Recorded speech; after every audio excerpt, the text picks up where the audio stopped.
सुख और दुख जिंदगी के एक सिक्के के दो पहलू हैं।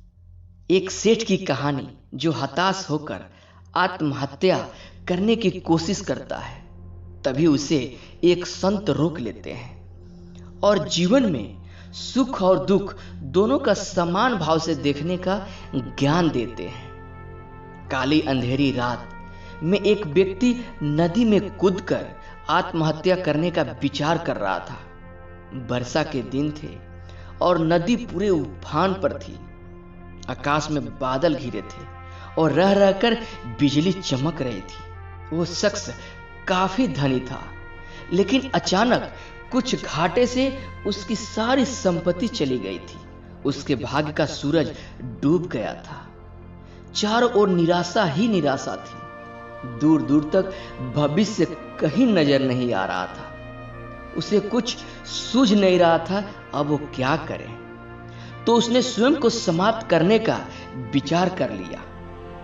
जैसे ही चट्टान के छोर पर खड़ा होकर वह अंतिम बार ईश्वर का स्मरण करने लगा, तभी उसे एक संत के मजबूत बाहों ने रोक लिया।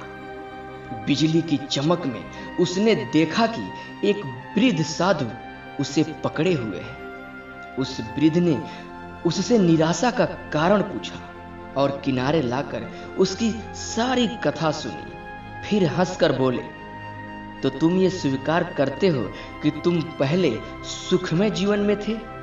सेठ बोला, हाँ, मेरे भाग्य का सूर्य पूरे प्रकाश से चमक रहा था। सब ओर मान सम्मान और संपदा थी। अब जीवन में सिवाय अंधकार और निराशा के कुछ भी शेष नहीं रहा।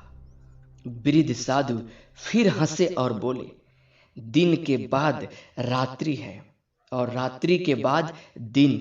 जब दिन नहीं टिकता तो रात्रि भी कैसे टिकेगी? परिवर्तन प्रकृति का नियम है। ठीक से सुनो और समझ लो। जब तुम्हारे अच्छे दिन हमेशा के लिए नहीं रहे तो बुरे दिन भी नहीं रहेंगे। जो इस सत्य को जान लेता है वो सुख में सुखी नहीं होता और दुख में दुखी नहीं होता। उसका जीवन उस अडिग चट्टान की भांति हो जाता है जो वर्षा और धूप में सम्मान ही बना रहता है। सुख और दुख में जो समभाव से ले, समझ लो कि उसने स्वयं को जान लिया। सुख और दुख तो आते जाते रहते हैं, यही प्रकृति की नीति है। सोचो, यदि किसी ने जीवन में एक जैसा ही भाव देखा, हमेशा सुख का ही, जिस चीज की आवश्यकता हुई उससे पहले उसे वो मिल गई, तो क्या कुछ उपहार पाने की खुशी कर सकता है? दुख न आए तो सुख का स्वाद क्या होता है, ये कोई कैसे जाने? इसलिए जीवन में सुख और दुख दोनों जरूरी है और इस शाश्वत नियम को जो जान लेता है उसका जीवन बंधनों से मुक्त हो जाता है और सुख और दुख में समभाव से रहना शुरू कर देता है।